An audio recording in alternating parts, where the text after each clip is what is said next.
Bonjour à tous, je me nomme Mia Lunyonganiki, étudiante en deuxième année de licence LD, système LMD à la faculté de sciences économiques FASE.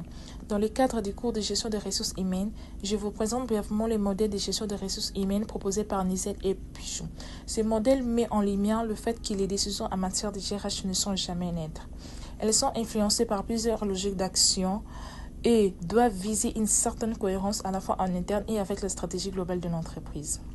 Les logiques d'action. La première logique du modèle de Nizet et Pichot est la logique économique. L'objectif est la performance, l'efficacité et la réduction des coûts. Exemple, recruter moins de personnel, mais très qualifié pour éviter les erreurs et gagner en productivité. La deuxième logique est la logique juridique.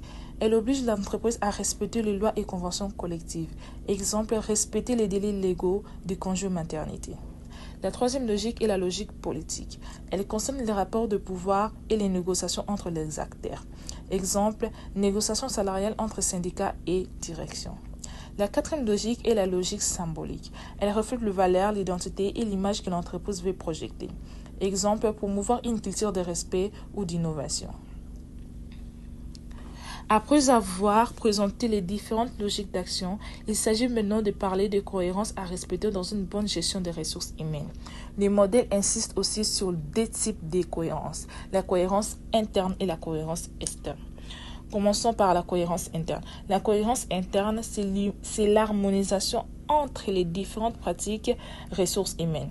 Exemple, si on valorise l'autonomie de la formation, cela doit aussi apparaître dans l'évaluation et la promotion. Cohérence externe, c'est l'alignement des pratiques et ressources humaines avec les objectifs stratégiques de l'entreprise. Par exemple, une entreprise qui mise sur l'innovation doit recruter des profils créatifs. Une entreprise technologique qui veut être innovante doit appliquer une logique économique en investissant dans des profils compétents, respecter les lois du travail, associer les équipes aux décisions RH, valoriser une image jeune dynamique et veiller à ce que ces pratiques RH soient cohérentes entre elles et avec sa stratégie. Pour conclure, le modèle de Nizet et Pichot permet de mieux comprendre les enjeux derrière chaque décision de ressources humaines en identifiant les différentes logiques d'action et en veillant à la cohérence. Les responsabilités ressources humaines peuvent construire une gestion des ressources humaines plus adaptée, efficace, alignée avec les objectifs de l'organisation.